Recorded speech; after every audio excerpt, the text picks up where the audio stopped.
देवी, राजमहल त्याग कर सम्राट विक्रमादित्य ने ऐसा क्या किया कि वो मकरंद की जगह ले पाए? और देवी, क्या यह संभव था? राजन, सम्राट विक्रमादित्य के लिए कुछ भी असंभव नहीं था और कुछ ऐसा ही हुआ।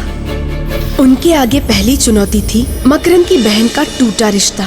समझ दीजिए, अगर आप संबंध तोड़ देंगे तो मेरी बेटी का क्या होगा? आप मुझे थोड़ा समय दीजिएगा, मैं आपकी सारी इच्छा पूरी कर दूंगा। प्रजापति, बात इच्छा अनिच्छा की नहीं है, ना ही लेन देन की, बात है बराबरी की। अब तुम्हारी और हमारी क्या बराबरी हो सकती है? कौन है कमाने वाला आपके यहां? कौन कमाएगा? कितना कमाएगा? आप हमसे बराबरी कैसे कर सकते हैं? और सुनो,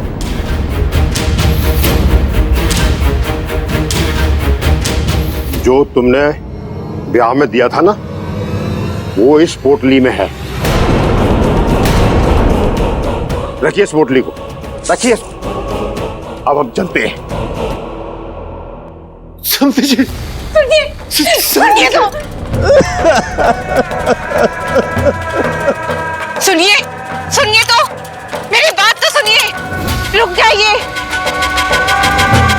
रुक जाइए, रुक जाइए।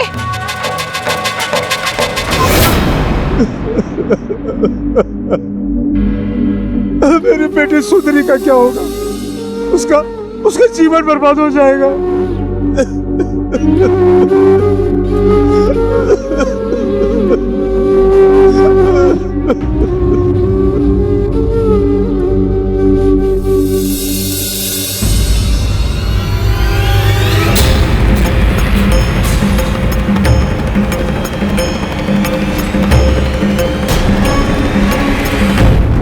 आपने मेरी चौखट पर पैर रखने का साहस भी कैसे किया?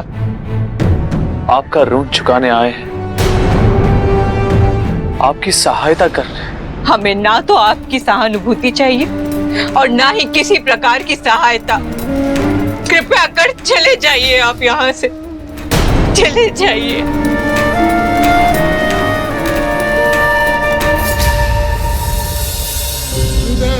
देवी, हमें एक अवसर दे दीजिए।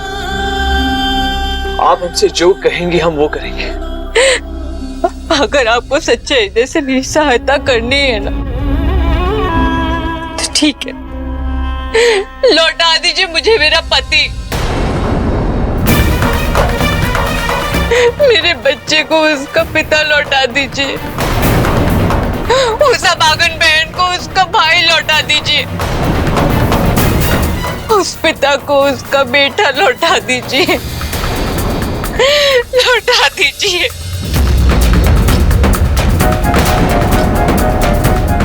नहीं ना, नहीं लौटा पाएंगे ना, तो चले जाइए आप यहाँ से, चले जाइए। देवी, कि ये सब सुनकर सम्राट विक्रमादित्य ने अपना इरादा बदल दिया होगा? क्या वो अपने राजमहल में लौट गए होंगे? नहीं देवी, जैसा कि आपने कहा था कि सम्राट विक्रमादित्य के लिए कुछ भी असंभव नहीं है, उनका आत्मबल ही उनकी शक्ति है, इसलिए मुझे नहीं लगता कि सम्राट विक्रमादित्य वापस गए होंगे। लेकिन मैं वापस आ गया। देवी मुझे क्षमा कर दीजिए। प्रेत भूमि में अपने मित्र की इस करुणामयी कथा को सुनकर मैं बहुत रो रहा था और अकेले अकेले रोना मुझे बिल्कुल अच्छा नहीं लगता, इसीलिए मैं यहाँ आ गया। ठीक है बेताल, तो सुनिए राजन, मकरंद की पत्नी से खरी खोटी सुनने के बाद सम्राट विक्रमादित्य के सामने संपूर्ण गांव उपस्थित था।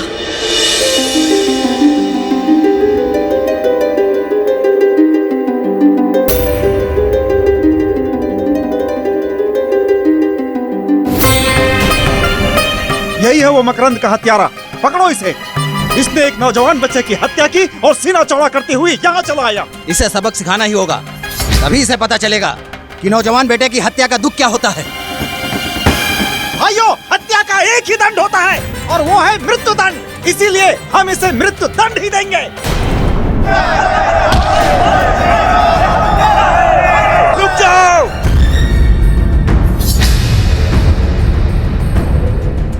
कोई इन्हें नहीं मारेगा, कोई भी इन्हें नहीं मारेगा।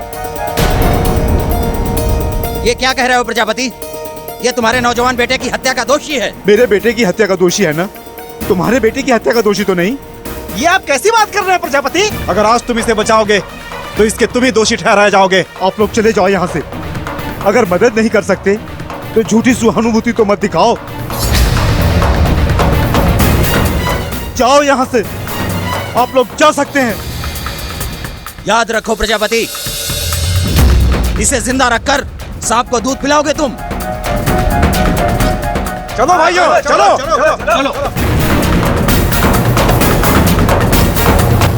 सम्राट, हम पहले से ही बहुत दुखी हैं। अब हमारे दुख को और मत बढ़ाइए। नहीं प्रजापति जी, हम आपके दुख को बढ़ाने नहीं, उसे कम करने आए हैं। आपके और आपके परिवार की सहायता करने। सम्राट, अगर आप सच में हमारी सहायता करना चाहते हैं तो यहाँ से चले जाइए। क्षमा करना हमें, पर जब तक हम आपके परिवार के हर सदस्यों के चेहरे पे सुख नहीं देख लेते, हम यहाँ से नहीं जाएंगे।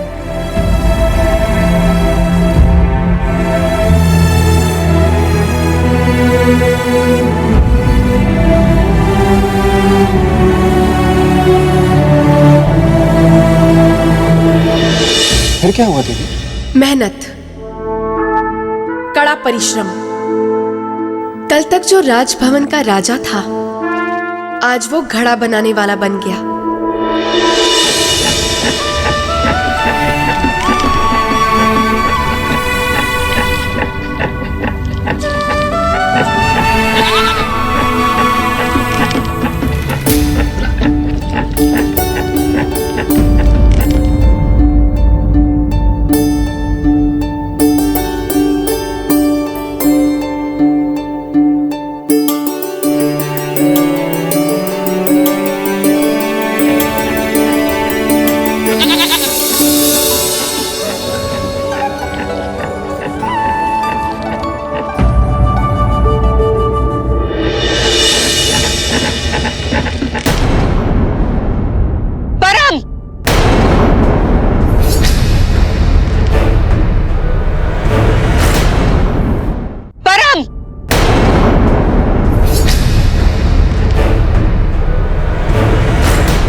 ये सब करके क्या दिखाना चाहते हो इस संसार को?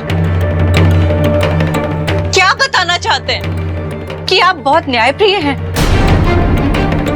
आप हमारे शुभ चिंतक हैं। क्या सिद्ध करना चाहते हैं? देवी, हम कुछ सिद्ध नहीं करना चाहते। हम तो आपकी और आपके परिवार की सहायता करने आए हैं। नाम मत लीजिए सहायता का। चलो यहाँ। देवी, देवी,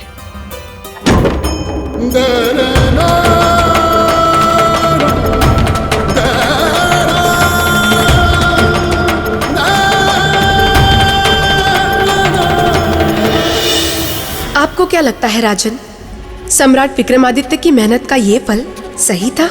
क्या वो मकरंद की पत्नी की बातें सुनकर वापस लौट जाएंगे? प्रश्न नहीं उठता। अरे मेरे मित्र विक्रमादित्य। बेताल, क्या आप राजा भोज हैं? नहीं। तो ये प्रश्न हमने राजा भोज से पूछा है, तो जवाब भी उन्हें ही देने दीजिए। नहीं देवी। शांत रहो बेताल। क्षमा देवी, क्षमा।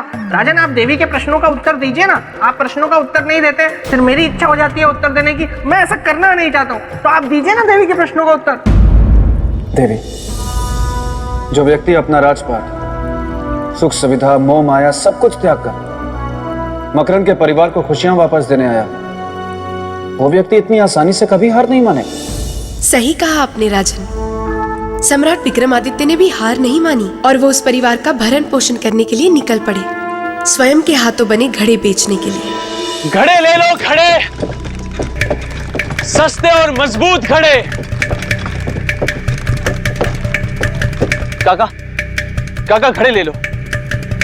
काका, इससे सस्ता और मजबूत घड़ा आपको कहीं नहीं मिलेगा। एक बार लेके देखो आप। नहीं चाहिए।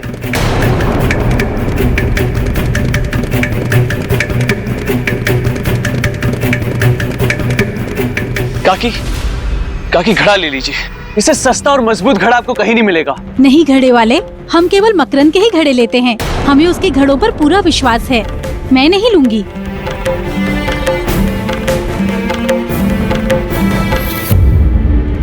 मकरंद की साख और उस पर लोगों का विश्वास, यही दो कारण है कि हमारे घड़े क्यों नहीं बिक रहे। हमें किसी भी हाल में इस परिवार के नुकसान की भरपाई करनी है। हमें किसी भी हाल में इस परिवार के नुकसान की भरपाई करनी है। घड़ों को हर हाल में बेचना होगा।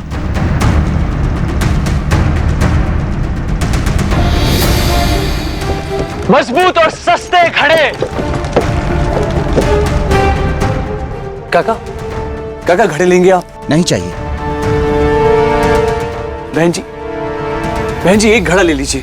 कितने का है ये घड़ा? आप दाम की चिंता मत कीजिए, इसकी मजबूती देखिए आप। अगर ये इस जमीन पर लुढ़क भी जाए ना तो भी टूटेगा नहीं। मिट्टी के बर्तन और जमीन पर लुढ़कने से ना टूटे, ऐसे तो सिर्फ मकरंद के घड़े हुआ करते थे। मैं आपको अभी दिखाता हूँ, आप भी देखिए।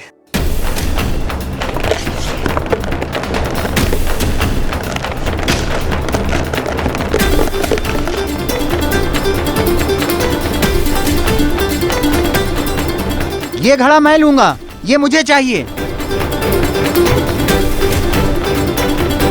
और इस प्रकार न्याय का ऋण चुकाने के लिए चक्रवर्ती सम्राट विक्रमादित्य पूरे 1 वर्ष तक घर घर जाकर घड़े बेचते रहे।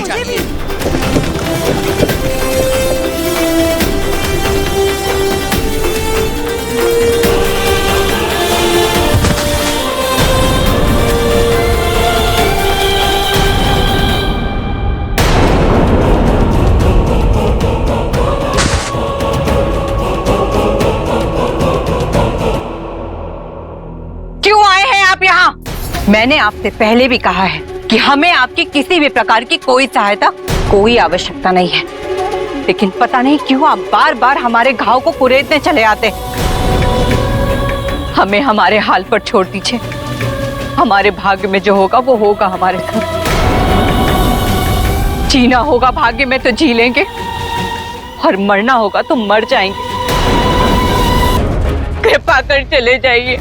सुनंदा, नहीं बाबूजी, हमें कुछ नहीं चाहिए इनसे, कोई दान नहीं चाहिए।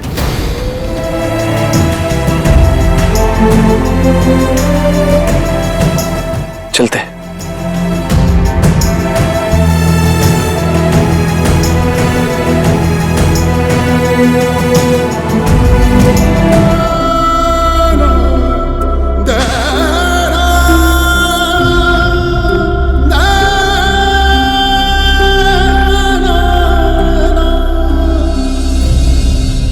समधी जी, प्रणाम।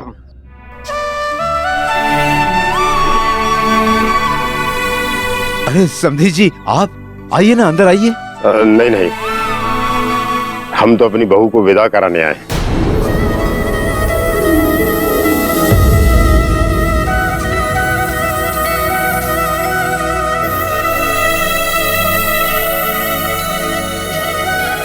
लेकिन आप तो रिश्ता तोड़ गए थे, फिर ये विदाई?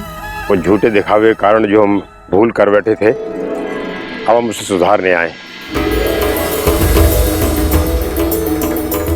अब हम जान गए हैं एक दूसरे के सुख दुख में काम आना ही जीवन का सत्य है, सबसे बड़ा संबंध है। भला हो उस व्यक्ति का जिसने हमारी जान बचाकर हमारी आंखें खोल दी। अरे कोई मुझे बचाओ,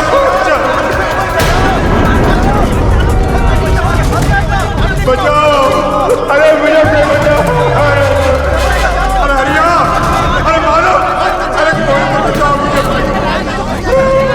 बचाओ, अरे कोई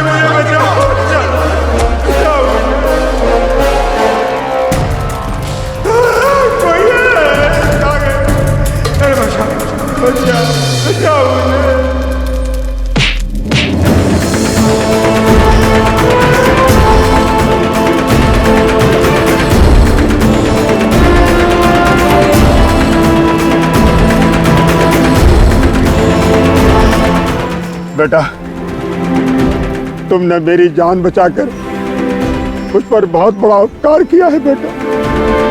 नहीं काका, मानव धर्म का पालन करने में उपकार कैसे? और संकट के समय तो इंसान ही इंसान के काम आता है। परंतु काका, एक बात मेरी समझ में नहीं आई, ये गांव वाले तो आपके अपने, तो इन्होंने आपकी जान बचाने की पहल क्यों नहीं की? बेटा, ये सब स्वार्थी है, मतलबी है, नेकी को भूल जाते हैं बेटा। नहीं काका, नेकी को नहीं भूलते, पर नेकी को ही भूलने वाले को अवश्य भूल जाते हैं, उससे दूर चले जाते हैं। और आज आपके साथ भी ऐसा ही हुआ है। आपने भी नेकी को भुलाकर अपनी बहू के साथ सारे संबंध तोड़ दिए, फिर आप दूसरों से कैसे उम्मीद कर सकते हो? बेटा, तुम कौन हो? ये सब कुछ कैसे जानते हो बेटा? हम ये सब इसलिए जानते हैं क्योंकि सुंदरी हमारी बहन है। हाँ काका, और विवाह के बाद एक स्त्री का घर अपना ससुराल होता है, उसका मायका नहीं। आप उसे अपने घर ले आए, वो आपको कभी शिकायत का अवसर नहीं देगी। क्षमा कर दो बेटा, मुझे क्षमा कर दो बेटा, क्षमा कर दो, क्षमा। नहीं काका, ये उस व्यक्ति की देन है जिसके कारण मैं अपनी भूल का प्रायश्चित करने यहाँ आ पाया हूँ। पर कौन है वो देवता? जो अभी भी यहाँ से गए।